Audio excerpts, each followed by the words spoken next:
pronouns. Now this is the last category of pronoun which is equally important. Most of the children, they get confused between conjunctions and relative pronouns. In this video, we are going to get into detail of relative pronouns. Now, a relative pronoun is a word that joins two sentences, mainly a dependent clause and an independent clause, and refers to the noun or pronoun mentioned previously, whether they are people, places, things, animals, or ideas. And there are only a few relative pronouns in English language. The most common are who, whom, whose, which, what, that, where, when, and why. When we talk about the usage of these relative pronouns, they are used in two ways. They are used as restrictive clause and non-restrictive clause. Let's understand these restrictive clauses and non-restrictive clauses in detail. Restrictive clause modifies the noun that precedes it in an essential way, and that is why it is called an essential clause, because it limits and identifies the noun, and they cannot be removed from the sentence without changing the sentence's meaning. Whereas a non-restrictive clause describes a noun in a non-essential way by providing additional but optional information which can be excised or removed from a sentence without altering its meaning or structure. Let's understand this difference with an example.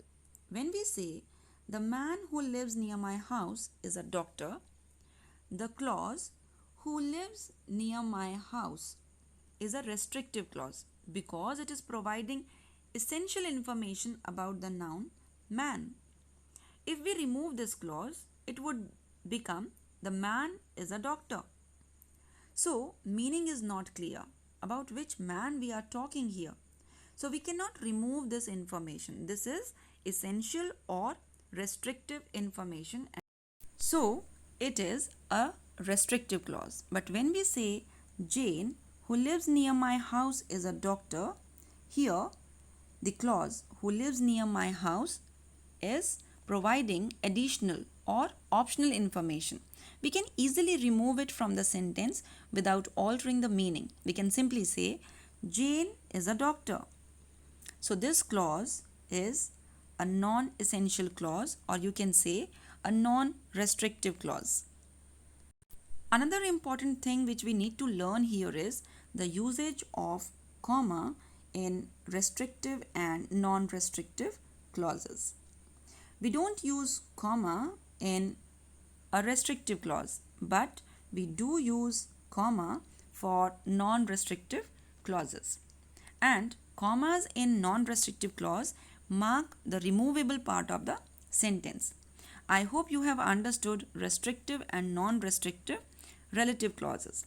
Now, let's understand the usage of all the relative pronouns in a sentence. Here, we need to understand that these relative pronouns are used specifically. That means for people, we use the relative pronouns who, whom, whose, that, and which. For things, we use the relative pronouns which, what, that, whose, and whom. For places, we use the relative pronoun where. For time, we use the relative pronoun when. And for reason, we use the relative pronoun why.